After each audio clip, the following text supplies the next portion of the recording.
최근에 한국에서 한 정신과 의사가 환자를 진료하는 중에 그 환자가 휘두른 흉기에 찔려서 목숨을 잃은 사건이 있었습니다. 알고 보았더니 이 환자는 그 정신과 의사에게 늘 진료를 받던 그런 심각한 정신적인 망상을 앓고 있었던 사람이었습니다. 이분의 망상이 어떤 것이었냐, 나중에 이렇게 알고 보니까 그 병원이 자기의 뇌 속에 폭발물을 집어넣어가지고 자기를 죽이려 했다. 그래서 여기에 대한 이분의 분노가 있었습니다. 그리고 이 분노는 결국 폭력으로 전개가 돼서 결국 자기를 고쳐주고 있는 의사를, 환자기 때문에 우리가 이제 어떻게 해석해야 될지 모르겠습니다만 결국 아주 끔찍한 사건이 일어났습니다. 나중에 좀 더 이렇게 정신의학적인 분석이 더 진단이 요구되는 사건이지만 지금까지 밝혀진 것을 토대로 한 가지를 모두가 알게 되었습니다. 인간이 가지고 있는 자기 내면에 이 두려움이 해결되지 않는다면 결국 그것은 겉으로 폭발적으로, 심하게는 폭력으로 이어지게 된다는 사실입니다. 인간은 원래 하나님 앞에 완전한 존재로 지음받았었습니다. 아담과 하와는 그래서 그 처음 지음받았을 때 어떤 부족함도 어떤 죄된 모습도 일어나지 않았습니다. 그런데 아담과 하와가 죄를 지음으로 인하여서 그 완전함을 잃어버렸습니다. 이 완전함을 잃어버리니까 두려움이 시작이 되었고 아픔이 시작이 되었고 죽음이 왔습니다. 완전함을 잃어버린 순간에, 그래서 죄가 들어와서 그 완전함을 잃어버린 순간에 나타나게 되는 인간의 첫 번째 증상이 뭐라고요? 아담과 하와가 죄 짓고 나서 제일 먼저 하는 행동이 뭐예요? 숨었습니다. 두려움입니다. 아담과 하와가 이 죄를 짓고 나서 그에게 나타난 이 두려움 때문에 결국은 나중에 그 이후에 태어날 모든 인간들이 이 두려움의 문제를 안게 되었고, 물론 죄를 이어받았기 때문이죠. 두려움의 문제 때문에 결국은 그 두려움이 폭력으로 이어지는 아주 치명적인 영향을 미치게 되었습니다. 린다 셰퍼든이라고 하는 유명한 심리학자가 두려움이 나를 망친다라고 하는 자신의 책에서 아주 중요한 이야기를 하나 합니다. 사람이 두려움에 사로잡히면 벼랑 끝에 서 있는 것처럼 민감하게 되어서 결국 극단적인 행동까지 나오게 된다, 이런 얘기가 있어요. 그래서 극단적인 행동이 뭘까요? 물론 여러 가지가 있겠지만 이분이 의도했던 얘기는 바로 폭력이었습니다. 극단적인 행동이 결국은 폭력입니다. 이 폭력은 자신에 대한 폭력이 있고요, 타인에 대한 폭력이 있습니다. 자신에 대한 폭력이 뭘까요? 자살입니다. 자기에게 폭력을 가하는 거예요, 자살. 그런데 타인에 대한 폭력이 있어요. 이 폭력은 결국 다른 사람들을 이유 없이 죽이는 그런 테러나 총기 난사와 같은 그런 일들로 나타나게 됩니다. 미국이 이런 총기 난사가 많을까요, 적을까요? 여러분들도 아시다시피, 그래서 미국은 안전한 나라야, 안전하지 못한 나라예요. 제가 수년 전에 그 이스라엘 성지순례를 갔더니요, 그 성지순례 가기 전에 거기에 바로 전에 그 칼을 가지고 그 팔레스타인 사람이 이스라엘 사람을 이렇게 살인한 그런 사건이 있었어요. 그래서 그것 때문에 위험해서 가면 안 된다 막 그랬거든요. 그렇게 위험한 나라에 성지순례 어떻게 가냐 요즘. 근데 가서 보니까 오히려 우리가 미국에서 왔다니까 선교사님을 통해서 얘기를 하더래요. 어떻게 그런 위험한 나라에서 살 수가 있느냐고. 그 이스라엘 사람들이 그런데요, 자기들은 가끔 가다가 이렇게 칼 같은 걸로 좀 위험한 일이, 그것도 1년에 한두 차례 일어나. 미국은 얼마나 일어나요? 총기 난사가? 평균 일주일에 한 번씩. 통계적으로 어떤 분은 통계를 그렇게 내시더라고요. 그렇게 총기 난사가 일상의 삶의 현장에서 일어나고 있는 이 모습 보면서 그렇게 위험한 나라에서 어떻게 살고 있느냐고. 여러분 지금 세계에서 가장 위험한 나라에 살고 있다 없다? 살고 있는 거예요. 왜 이런 일들이 일어날까요? 왜 이런 일들이 일어날까요? 아무리 경제적으로, 문화적으로, 군사적으로 가장 강력함을 갖고 있음에도 불구하고 인간의 내면에 있는 이 두려움이 해결되지 않으니까. 린다 셰퍼든의 이야기처럼요, 사람이 두려움에 사로잡히면 결국은 벼랑 끝에서 서 있는 것처럼 느끼기 때문에 민감해짐으로 극단적인 행동을 하게 된다. 폭력을 발휘하게 됩니다. 예수님 당시에 수많은 종교 지도자들이 이 두려움의 문제에 사로잡혀 있었습니다.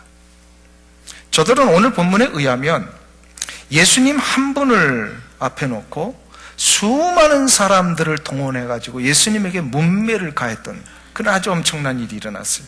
오늘 본문 67절, 68절을 다시 한번 보실까요? 거기에 보시면 우리 다 같이 합독하겠습니다. 이에 예수의 얼굴에 침 뱉으며 주먹으로 치고 혹은 손바닥으로 때리며 가로되 그리스도야 우리에게 선지자 노릇을 하라. 너를 친 자가 누구냐 하더라. 자, 보세요. 지금 수많은 사람들이 손으로 때리고 희롱하고 침을 뱉었어요. 많은 이 무리, 수많은 대다수를 동원해서 한 사람을 이렇게 때리는 거, 이거 얼마나 비겁한 일입니까? 집단의 힘을 빌어서 한 개인을 매도하는 이 모습보다 더 비겁하고 파렴치한 일은 없습니다. 이 세상에서 특별히 한국 사회가 이런 일이 너무 많죠. 집단의 힘을 빌어서 뭔가를 좀 해보려고 하는 거, 이거 아주 용기 없는 거예요. 비겁한 거예요. 왜 대제사장 가야바를 비롯한 이 종교 지도자들이 그 연약하신 예수님 한 분을 놓고, 육체적으로 예수님도 이 인간의 육체를 갖고 계시잖아요. 예수님의 이 육체에 대하여 수많은 사람들을 통해서 문매를 쏟아붓게 했다. 왜 그랬을까요, 저들이? 왜 그렇게 했을까요? 바로 두려움 때문입니다. 두려움 때문이에요. 자기들의 기득권이 무너지는 것에 대한 두려움이 있었습니다. 저들의 입장에서 잠깐 설명을 하면 이런 거일 거예요. 갑자기 3년 전부터 저 갈릴리라고 하는 시골에서 이상한 청년이 하나 나타났는데, 이 청년이 나타나자마자 수많은 사람들의 열광을 받으면서 막 병을 고쳐주고 먹을 것을 막 주고 이러면서 모든 사람들의 이 종교적인 그 관심이 예수님에게로 가기를 시작을 했어요. 그러면서부터 이미 기득권을 가지고 있던 이 종교 지도자들이요, 위협을 느낀 거예요. 자기들에게 와야 할 이 모든 종교적인 authority, 곧 권위와 모든 결정권과 이 자기들이 늘 행사했던 이 모든 것이 다 무너질 것 같은 이런 두려움이 있었던 거예요. 종교 지도자들은 실은 하나님을 바르게 섬기는 신앙인들이 아니었습니다. 자신들의 권력과 힘을 어떻게든 버텨내기 위하여 필요한 모든 것을 강구했던 두려움에 떠는 자들입니다. 당시의 종교 지도자들은 곧 정치 지도자들입니다. 유대인은요, 정치와 종교가 하나였어요. 그렇기 때문에 종교 지도자들의 힘이라고 하는 것은 소위 말하면 정치적인 힘이었습니다. 저들의 말 한마디로 나라의 모든 대소사를 다 결정을 했어요. 그렇기 때문에 이들이 두려움에 떨 수밖에 없었던 것은 바로 예수님의 이 사역이 시작이 되면서부터. 당연히 그럴 수밖에 없죠. 예수님은 하나님의 권세를 가지고 하시니까 이 권세 앞에 저들이 감히 도전할 수가 없었던 거예요. 여기에 대한 두려움에 사로잡혔던 사람이, 이 두려움이 심하게 되면 분노가 일어나고, 분노가 결국은 어떻게 발산이 된다고요? 폭력으로 이어집니다. 그런데 놀라운 사실은 이러한 그 당대 제사장들의 모습과는 전혀 대조적인 예수님의 모습이 오늘 본문 이전에 나타나고 있었습니다. 권력도 없으시고 세상적인 지위나 힘이나 화려한 세상적 타이틀도 없으셨던 우리 주님이 이런 무리들을 향하여 어떤 반응을 보이셨어요? 그냥 때릴 때 맞으셨어요. 침 뱉으니까 침뱉음을 당하셨어요. 손가락질 하니까 그 모욕적인 모든 거 그냥 다 받아주셨어요. 그런데 이 모든 것을 받으실 때에 예수님의 모습이 어떠한 것 같으세요? 이 성경을 쭉 읽어보셨으면 아시겠지만 아무런 저들에게 대응도 안 하시고 맞으셨는데 결코 예수님은 불안에 떨거나 두려움 가운데 사로잡힌 모습이 아니더라는 거예요.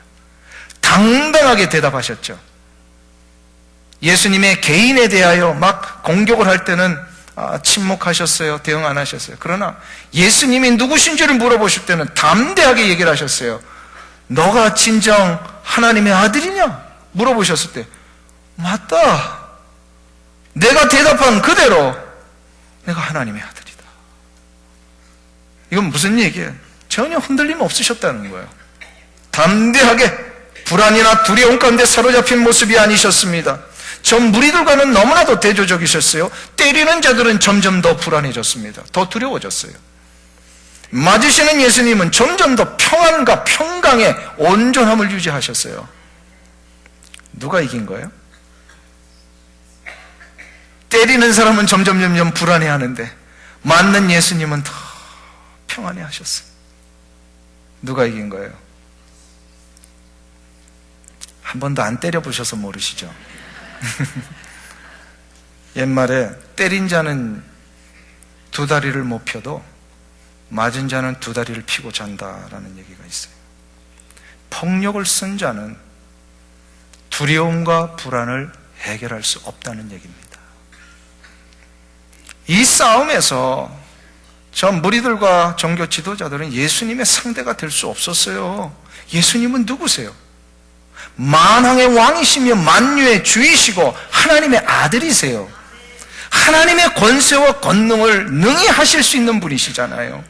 말씀 한마디로 그 자리에서 요청하시면 천군천사 12영도 더 되는 이 천군천사 동아에 한 번에 이들을 제압하실 수 있었던 분이세요. 그런데 왜 그렇게 안 하셨어요? 지금 예수님의 싸움은 저들과의 싸움이 아니잖아요.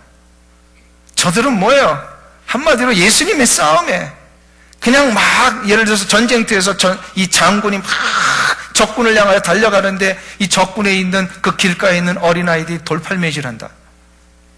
그럼 그 돌팔매질하는 적군을 어린아이들을 향하여 이 장수가 저들과 싸워요? 아니죠. 저 애들 보고 뭐라 그래요?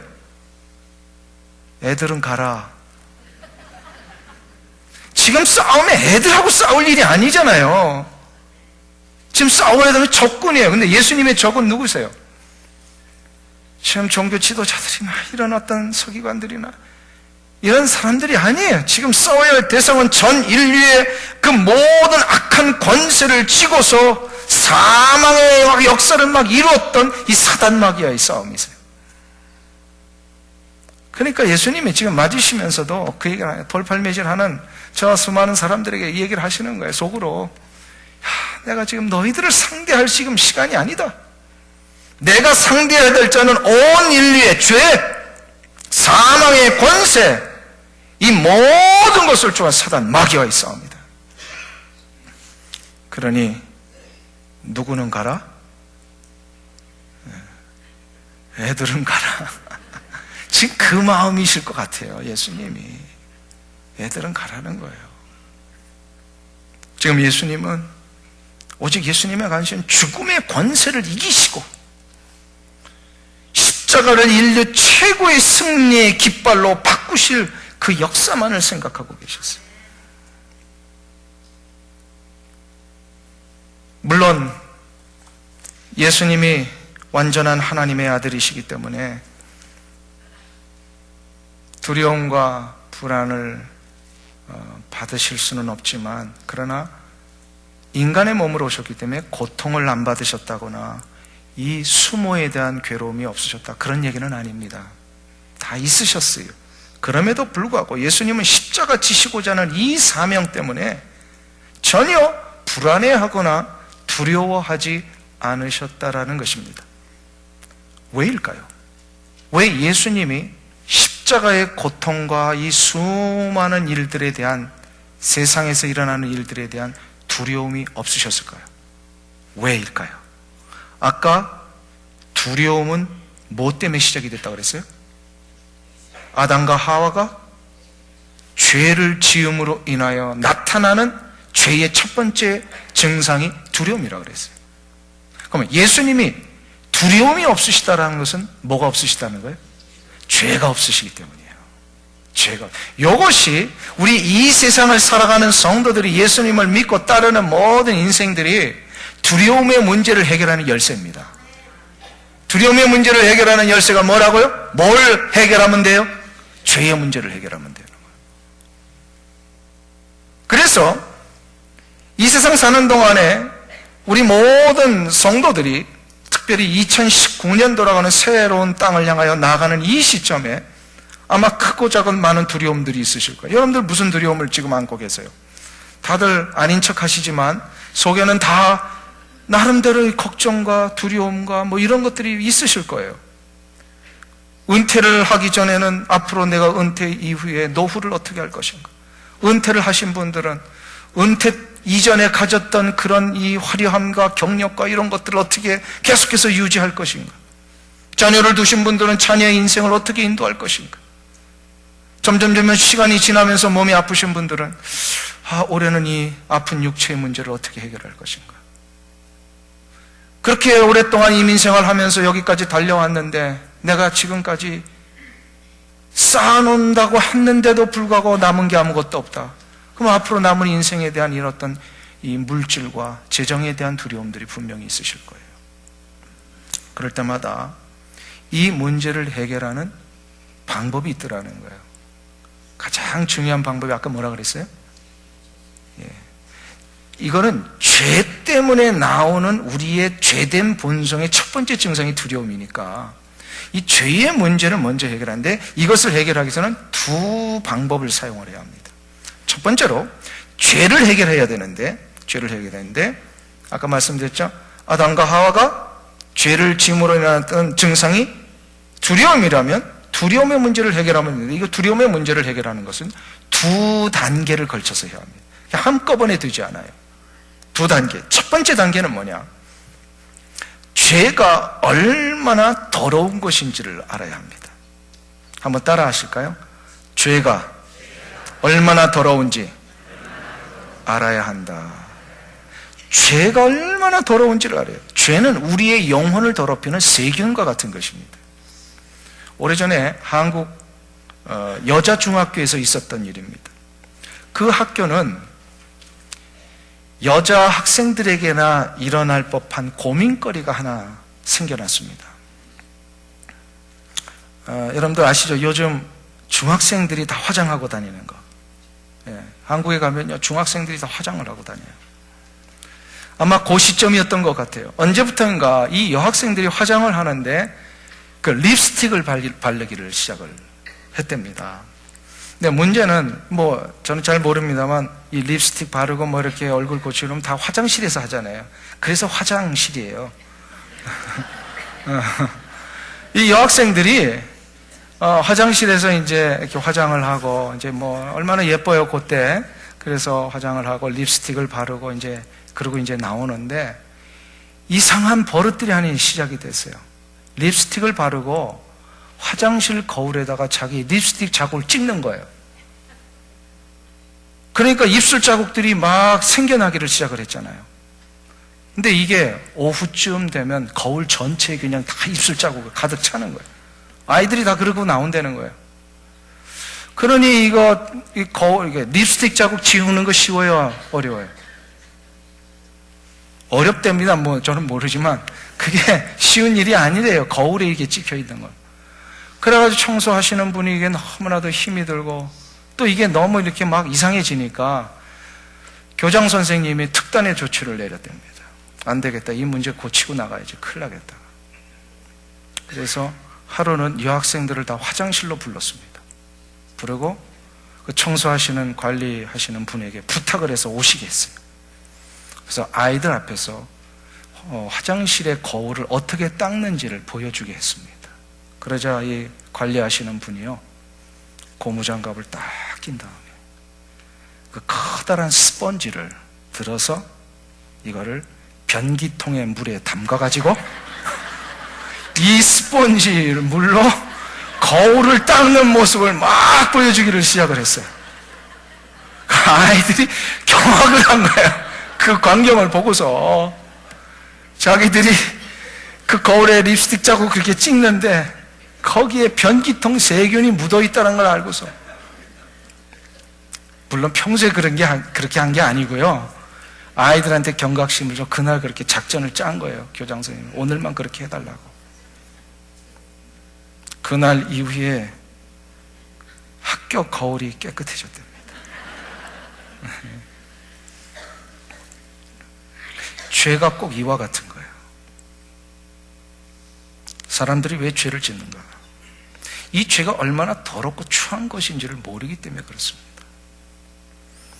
버젓이 묻어있는 이 화장실의 세균과 같은 게 죄인데, 그것도 모르면서 아무런 생각도 없이 경각심도 없이 버젓이 죄를 짓고 있는 게 우리 인간의 모습이라는 거예요. 그 죄의 세균이 우리 가운데 들어오면 우리의 육체를 파괴할 뿐만 아니라 영혼을 무너뜨립니다. 이것을 알아야만 죄를 짓지 않는 거예요.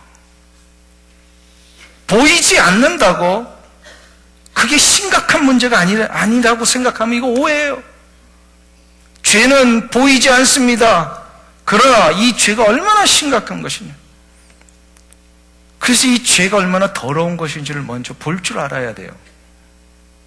죄가 얼마나 더러운 것인지를 깨달아야 돼요. 그런데 세균이 안 보이듯이 그냥은 우리가 죄를 볼 수가 없어요. 심각함을 볼 수가 없어요. 그래서 반드시 이 죄를 볼 수 있게 해달라고 성령님의 도우심을 구해야 돼요. 성령님께서 우리의 눈을 들어 우리의 영혼을 깨워서 죄의 세균을 볼 수 있게끔 해달라고 해야 돼요. 그래서 누군가 죄 가운데 빠져 있는데 그 죄의 문제를 그로 하여금 깨닫게 하고 거기서부터 나오게 하고 싶다면요, 제일 먼저 해야 될 게, 하나님 성령님을 통하여 그의 영혼 속에 죄를 깨닫는 은혜를 주옵소서. 이 기도가 시작이 되어야 됩니다. 그래서 죄의 문제를 해결하기 위해서는요, 성령님의 인도하심을 따라 죄가 얼마나 더러운 것인지를 보게 하라. 두 번째 단계가 있어요. 죄의 문제를 해결하는 첫 번째 단계는 죄가 더러운 걸 보는 것. 두 번째로는요, 죄에서부터 돌아서는 결단을 해야 합니다. 이것을 우리는 회개라고 그러죠. 더럽고 추한 죄의 세균 덩어리에 다 있던 우리의 모든 삶, 육체적인 행동들, 나의 생각의 유희들, 이 모든 것이 끊어지고 이제는 거룩하고 오직 흠이 없고 우리의 모든 삶을 완벽하게 해주실 전능하신 하나님에게로 우리가 돌아서야 합니다. 더 정확하게는 하나님에게 닿아져야 돼요.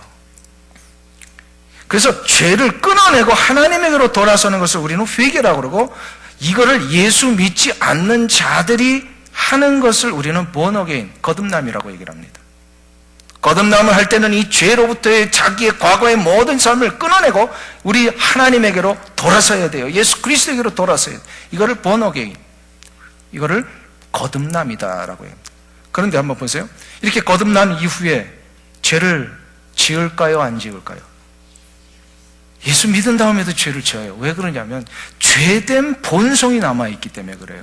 그러니까 틈만 나면 죄를 지으려고 그러는 거예요. 우리의 본성이. 이 문제는 그럼 어떻게 해결하느냐? 예수 믿은 이후에도 나타나는 이 죄의 문제, 이거를 더 정확하게는 성결에 이르는 결단을 하라. 우리 지난 시간에 했죠. 성결에 이르는 결단을 해야 된대요. 이거를 신학적인 용어로 성화에 이르는 것이다.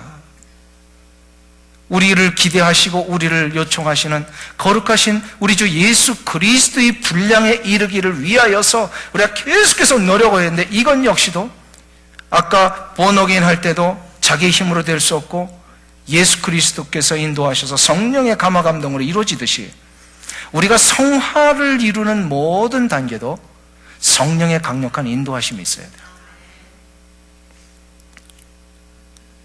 그래서 예수를 믿은 이후에 죄를 짓는 일들이 발생이 되면 어떻게 하냐면 즉시 회개를 해야 돼요. 즉시 돌아서야 돼요. 자꾸 그 자리로 또 돌아가면 안 돼요. 새로운 옷을 갈아입은 사람이 목욕하고 새 옷까지 입었는데 다시 그 몸을 가지고 꾸정물에 들어가지 않는다는 거예요. 우리는 자꾸 거룩과 성결의 삶으로 돌아와요. 이건 결단입니다. 이 결단도 성령의 인도하심을 빌어서 해야 합니다. 자, 그러면 정리해 볼까요? 첫 번째는 어떻게 하라? 죄가 얼마나 더러운지를 알라. 그리고 두 번째로는 돌아서야 된다. 성령의 인도하심. 자, 그러면 요게 이제 죄의 문제를 해결하는 두 단계라 그랬어요. 이게 첫 번째 방법이라면 죄의 문제를 해결하는 두 번째 방법이 있습니다. 그게 바로 뭐냐면, 그러니까 두려움의 문제를 해결하는. 그러니까 두려움의 문제는 죄를 해결하는 거라 그랬죠. 첫 번째가. 그리고 두 번째 방법은 내가 두려워하는 모든 것들을 전능하신 하나님 앞에 맡겨야 합니다. 한번 따라하겠습니다. 두려운 모든 일들을 하나님 앞에 맡겨야 한다. 전적으로 맡기라라는 단어를 썼습니다. 전적으로 맡기라. 이걸 정리를 해보면 죄의 문제와 두려움의 문제, 그러니까 이 맡기는 문제, 이게 다 두려움에서부터 나오는 문제를 해결하는 건데요. 아까는 죄를 해결한다는 것은 원인을 제거를 하는 겁니다. 그리고 두려운 대상들을 맡기는 것은 현상을 제거를 하는 겁니다. 오늘 파송받으신 김정미 권사님이 알러지과 닥터인데 제가 그 의사 앞에서 감히 오늘 주름을 한번 잡아야 되겠습니다. 제가 알러지를 굉장히 많이 알았어요. 근데 고침을 받았는데 의사 선생님이 어떻게 고치시는가 했더니요, 두 가지 방법을 하시더라고요. 그게 바로 뭐냐면 원인 제거입니다. 알러지의 원인을 제거하는데 그게 뭐냐면 면역의 문제예요. 그러니까 면역 체계를 바꾸는 거예요. 면역을 높여주는 거예요. 이것을 먼저 치료를 하면서 그 다음에 두 번째로 뭘 하냐. 면역이 약해져서 알러지 증상이 나타날 때 나오는 뭐 눈물이 난다든지 콧물이 난다든지 피부에 발진이 생긴다든지 뭐 이러한 문제들을 해결하는 증상들을 제거하는 거예요. 약을 써서 항생제를 써서 이 두 가지를 다루는 거예요. 원인 제거와 증상 제거, 이 두 가지를 하는 거예요. 두려움의 문제도 마찬가지예요. 두려움도 원인을 제거를 하고 그 다음에 증상들을 제거를 해야 되는 거예요. 원인 제거는 뭘 한다? 죄의 문제를 해결하는 거예요. 그리고 증상의 문제는 뭘 해결해야 돼요? 내가 지금 이 두려움 때문에 가지고 있는 모든 삶의 현장에 일어나는 일들, 현상들, 이거를요 어떻게 하라는 거예요? 이거 세 단계에 걸쳐서 이걸 하나님 앞에 맡겨야 되는 거예요. 이거 그냥 맡겨지지 않아요.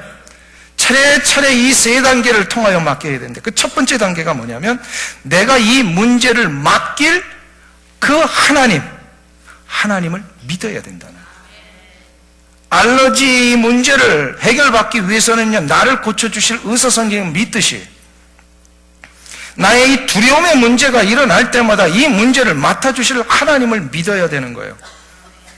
사도행전 27장에 보면 제가 지난주에 말씀드린 내용을 다시 한번 조금 반복한다면 로마로 이제 사도 바울이 다른 죄수들과 함께 후송되어서 배를 타고 지중해를 건너서 로마로 가던 중에 유라굴로 광풍을 만나게 되죠. 유라굴로 광풍 만났는데 이게 너무 심하니까 모든 걸 다 버리고 결국은 다들 초죽음이 되어서 이제는 끝났구나, 우리는 여기서 죽는구나, 이렇게 되었을 때에 그 전날 밤에 하나님이 사도 바울에게 나타나셔서 하신 말씀이 있어요. 그게 뭐라 그랬어요? 바울아 두려워 말라, 내가 가이사 앞에 서야 하겠고, 이런 얘기를 하십니다. 바울아 두려워 말라. 지금 바울이 어떻게 하고 있다는 거예요? 사도 바울이 두려워하고 있었습니다. 그 위대하신 복음의 사도, 이 사도 바울도요, 풍랑이 일어나고 죽음의 현장 앞에 서니까 두려워하셨다라는 거예요. 사도 바울도 두려워하실 정도라면 우리는 얼마나 많이 두려워하고 있습니까? 이거는 우리 모든 삶에 다 나타나는 모습이에요. 두려워하는 것 때문에 믿음이 없다라고 얘기를 하면 안 된다는 거예요.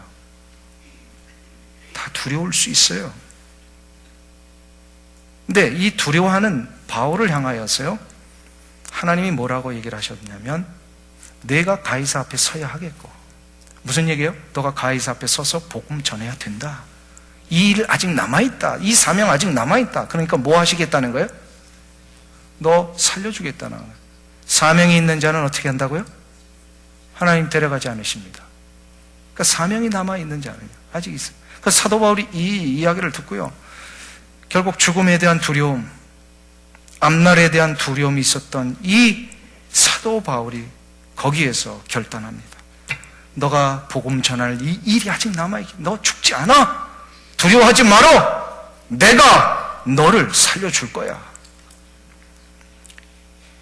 이거를 들으니까 사도 바울이요, 드디어 두려운 문제를 맡기기를 시작을 합니다. 맡기는데 어떻게 됩니까? 사람들 앞에 서가지고 외칩니다. 여러분들이요, 안심하라. 나는 내게 말씀하신 그대로 되리라고 하나님을 믿노라. 그렇게 선포를 했어요. 두려워하지 말라라고 하신 말씀, 내가 너를 이제 가이사 앞에 복음 전하는 자로 반드시 이끌고 갈 것이다. 이 하신 하나님의 말씀을 내가 믿노라. 하나님을 믿는 거예요. 아멘. 두려워 말라, 내가 너와 함께 함이니라. 놀라지 말라, 나는 내 하나님이 됨이니라. 내가 너를 굳세게 하리라.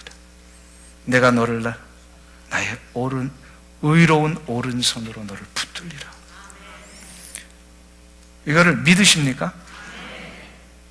여전히 내 감정적으로는 두려움이 있고 불안이 있지만, 믿음이라고 하는 것은 뭐냐면 이 문제를 해결하실 하나님을 내가 의지를 가지고 붙들겠습니다, 그 뜻이에요. 사람들이 믿음을 자꾸 감정적인 차원에서 해석을 하려고 하니까 이게 잘 안 되는 거예요. 믿음이란 감정적인 게 아니에요. 믿음은 뭐예요? 의지를 가지고 붙드는 거예요. 그러니까 여전히 풍랑이 일고 이 모든 문제 앞에 내 감정과 내 인간적인 모습은 불안에 떨고 있을 줄 모르지만 나는 하나님 믿습니다. 믿겠습니다. 내가 하나님 붙들겠습니다. 이게 바로 믿음이라는 거예요. 할렐루야. 그러니까 하나님이 나를 향하여 어떤 말씀을 하시는지를 평소에 많이 드러나야 이 믿음이 일어나요. 평소에 하나님이 나를 향하여 어떤 말씀의 약속들을 주셨는지 이걸 많이 붙들고 있어야 내가 그런 위기 앞에 이 말씀 붙들고 하나님 붙들며 나갑니다. 이렇게 할 수가 있는 거예요. 그러니까 믿음은 말씀 없이는 시작될 수 없습니다. 말씀을 많이 보셔야 돼요. 많이 보셔야 돼요. 이게 이제 첫 번째 단계예요. 자, 그러면 두 번째 단계는 뭐냐? 눈에 보이는 현상들을 보지 말고 이 모든 것을 주관하시는 하나님을 두려워할 줄 알아야 합니다. 이게 무슨 뜻이냐? 한번 따라하겠습니다. 눈에 보이는 것들을 두려워하지 말고 모든 것을 주관하시는 하나님을 두려워하라. 이게 무슨 뜻일까요? 하나님을 두려워하라는 게 무슨 뜻일까요?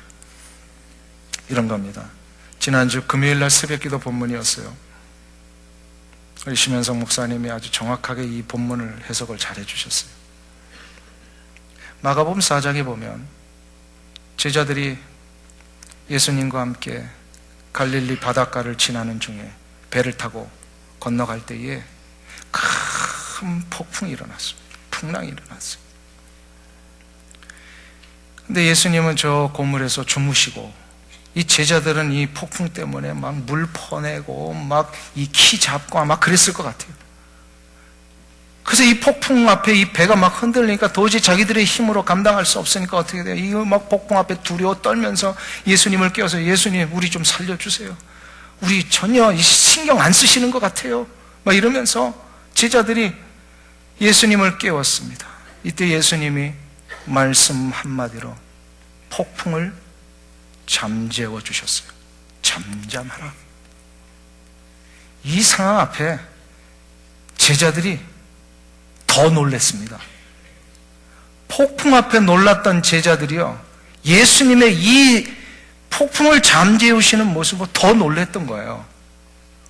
어떻게 이런 일이? 그러면서 예수님은 정말 우리 인간과는 전혀 다르신 분이시구나, 이거를 점점 알기를 시작을 합니다.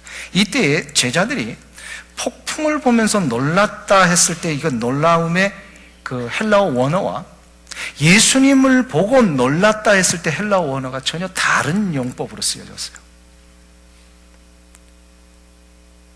인간의 삶의 현장 속에 일어나고 있는 수많은 두려움의 문제들, 그 현상에 대하여 염려가 일어나고 두려움이 일어날 때는 헬라어로 데일로스라고 하는 이 단어를 씁니다. 데일로스. 제자들이 폭풍을 보고 놀라다 했을 때 성경은요, 이 데일로스를 썼어요. 그런데 이것을 보고 나서 이 모든 것을 잠재우신 예수님을 보고 제자들이 더 놀랬을 때 이 단어는 뭐냐면 포베오라고 하는 단어를 썼어요. 이거는 신앙적인 용어입니다.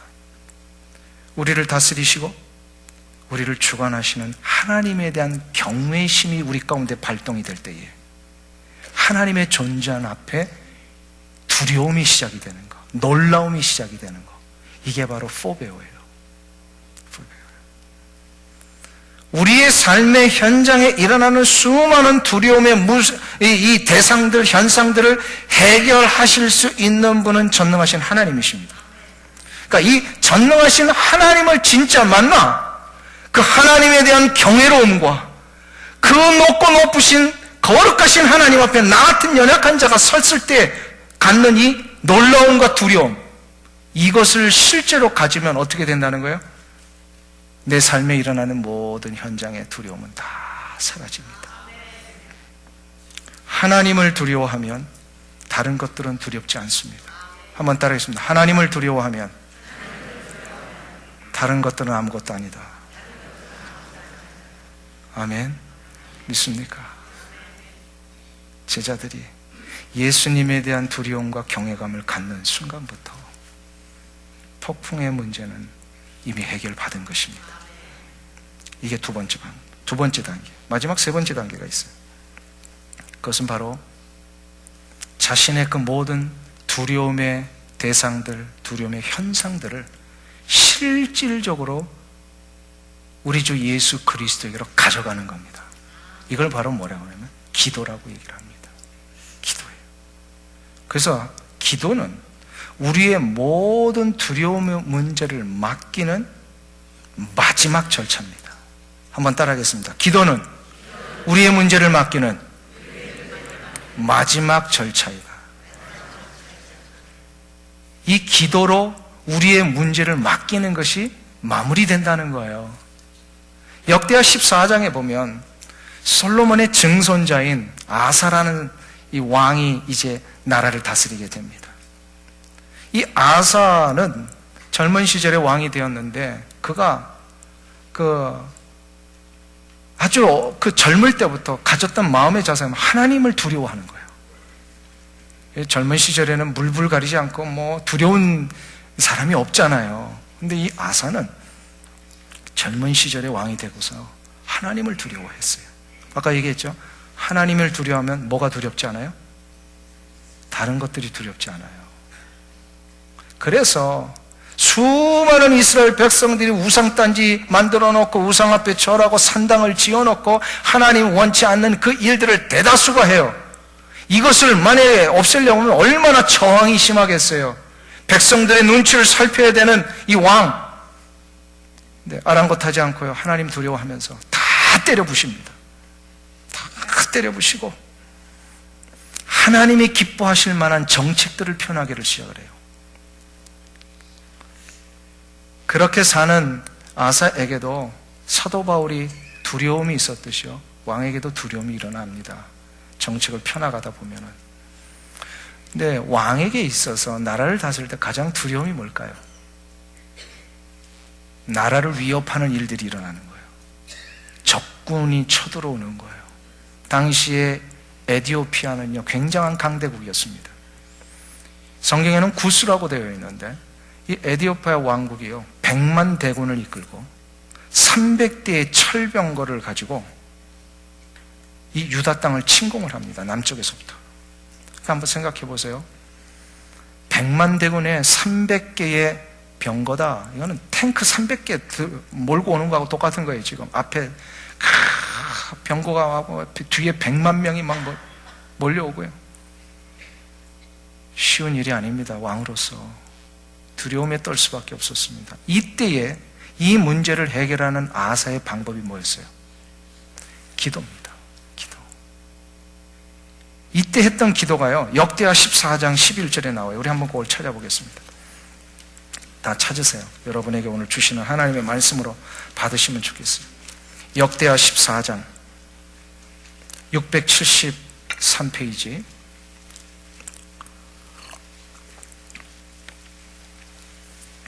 (673페이지) 역대하 14장 11절입니다. 역대하 14장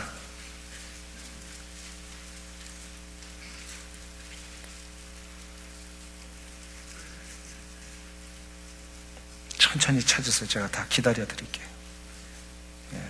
이거 찾으면 치매 예방에도 좋습니다. 자꾸 손가락 움직이고 자꾸 이렇게 촉각을 막 사용하셔야 돼요. 자꾸 찾으세요. 성경. 역대하 14장 11절.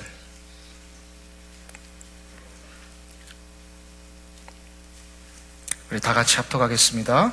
그 하나님 여호와께 부르짖어 가로되 여호와여 강한 자와 약한 자 사이에는 주밖에 도와줄 리가 없사오니 우리 하나님 여호와여 우리를 도우소서. 우리가 주를 의지하오며 주의 이름을 의탁하옵고 이 많은 무리를 치러 왔나이다. 여호와여 주는 우리 하나님이시오니 원컨대 사람으로 주를 이기지 못하게 하옵소서 하였더니, 아사가 날에 가장 위기가 왔을 때에 이 기도를 드렸다라고 하는 것은 뭘까요? 눈앞에 보이는 이 100만 대군의 그 두려운 위협, 이 두려움의 현상과 대상을 하나님께로 맡기기로 했다라는 거예요. 마지막 절차를 올린 거예요. 맡기니까 어떻게 됩니까? 12절에 그게 나와요. 한번 보세요. 12절 합독합니다. 여호와께서 구스 사람을 아사와 유다 사람 앞에서 쳐서 패하게 하시니 구스 사람이 도망하는지라. 누가 구스 사람을 쳤어요? 하나님이 직접 치셨어요. 이 내용은 다른 성경의 여러 정황과 같이 이렇게 비교해 보면 분명히 이거는요, 하나님이 우리가 생각하지 못한 강권적인 역사로 치신 거예요. 천군 천사를 동원하셨든지 아니면 자연재해를 일으키셨든지 정확하게 뭔지는 몰라요. 그러나 아사는 여기서 손을 대지 않았습니다. 유다의 군대는 여기에서 손을 쓰지 않았어요. 그냥 하나님의 역사하심을 기다렸어요. 하나님이 직접 하셨어요. 그 다음에 아사의 군대로 도망가는 무리들을 쫓아가서 죽이라고 하셨어요.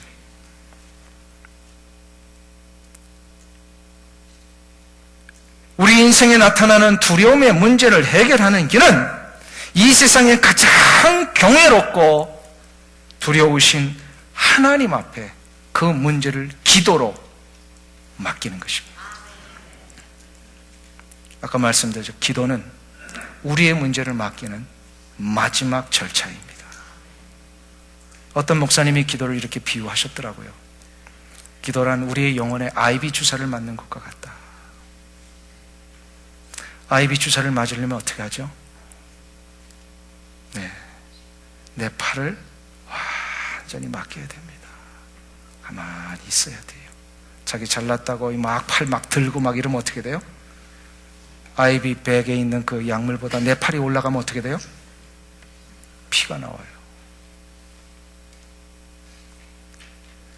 내 팔과 백 사이에 연결된 주사관을 통하여서 높이 매달린 IV 백으로부터 나를 치료하는 약을 받아야만 내가 살듯이